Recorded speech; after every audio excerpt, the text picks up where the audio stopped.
नमस्कार, आप देख रहे हैं न्यूज इंडिया टीवी 24। आपको बता दें, मुख्यमंत्री की प्रेरणा से डीएम ने एक ही स्ट्रोक में 14 अनाथ बौद्धिक आश्रम दिव्यांग बालिकाओं को दिलवाया नया उच्च स्तरीय आशियाना। दिव्यांग अनाथ बालिकाओं के पुनर्वास की जरूरत पड़ी तो करना पड़ा प्रशासन को दल बल से हस्तक्षेप। उच्च अधिकारियों को बालिकाओं संग रेफल होम भेज विधिवत सेटल कराए नए घर में। जिला प्रशासन की सख्ताई का असर प्रत्यक्ष। पूर्ण प्रभावी 14 मूक बधिर बालिकाओं को बंद होने जा रही सत्यसाई आश्रम से रेफल होम संस्था में विधिवत कराया दाखिल। स्पेशली एडेबल बालिकाओं को संस्थाओं द्वारा एडमिशन न देने पर डीएम ने बिठाई थी उच्च स्तरीय जांच। डीएम के तेवर सख्त। पंजीकरण गारंटी अंडरटेकिंग यदि प्रशासन की जिम्मेदारी तो दिव्यांग असहाय अनाथ बच्चों के शोषण अधिकारों का हनन आग्रह है। मानव मूल्य प्रथम सेवा के नाम पर लिया पंजीकरण। धनुगाई को कुतंत्र न बनाए संस्थाएं। जो एक दस्तखत इन संस्थाओं के संचालन पालन हेतु करोड़ों का धन दिलवा सकता है, तो वहीं दस्तखत शर्तों का अनुपालन करवाने में भी सक्षम। संस्थाओं का पंजीकरण धनराशि सहायता की संतुति। आपका दस्तखत महज इतश्री नहीं, उन पर निर्भर है सैकड़ों दिव्यांग असहाय का जीवन। जो नियम कानून नैतिकता से बाहर, उन पर प्रशासन जल करेगा प्रहार।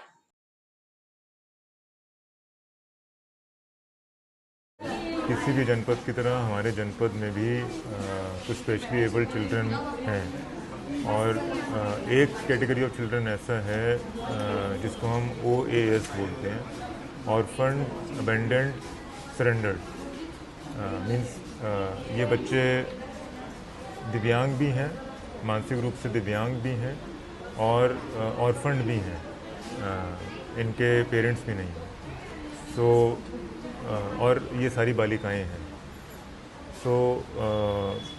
जिस संस्था में इनको अभी तक आश्रय दिया जा रहा था, ट्रेनिंग दी जा रही थी, इनका स्टे इंश्योर किया जा रहा था, वो संस्था बंद होने जा रही है। वो एक NGO थी।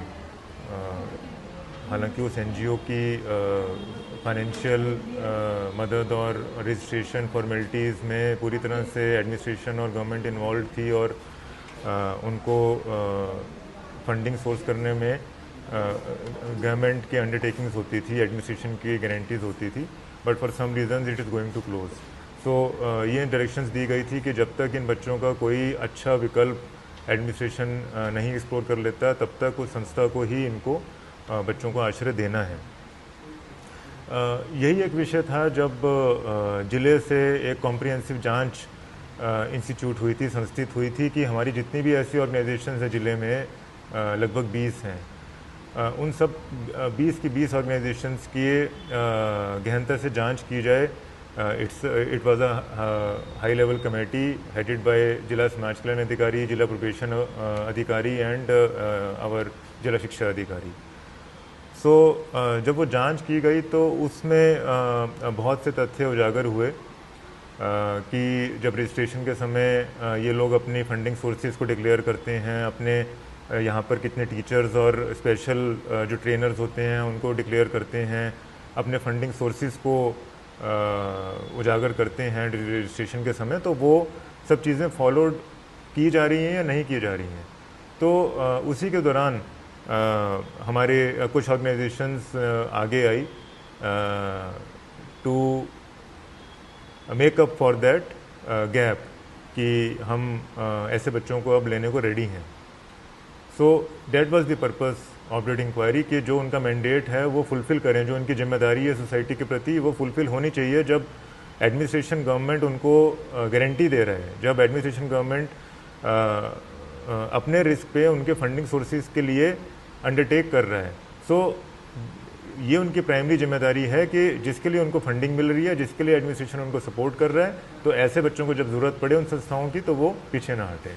तो आज उसी का नतीजा है कि हमारे 14 ऐसी बालिकाएं राफेल संस्था में जा रही हैं। राफेल एक अच्छा नाम है इस फील्ड में, जो बच्चों के लिए ट्रेनिंग भी करती है, एजुकेशन देती है, उनको रिहेबिलिटेट करती है।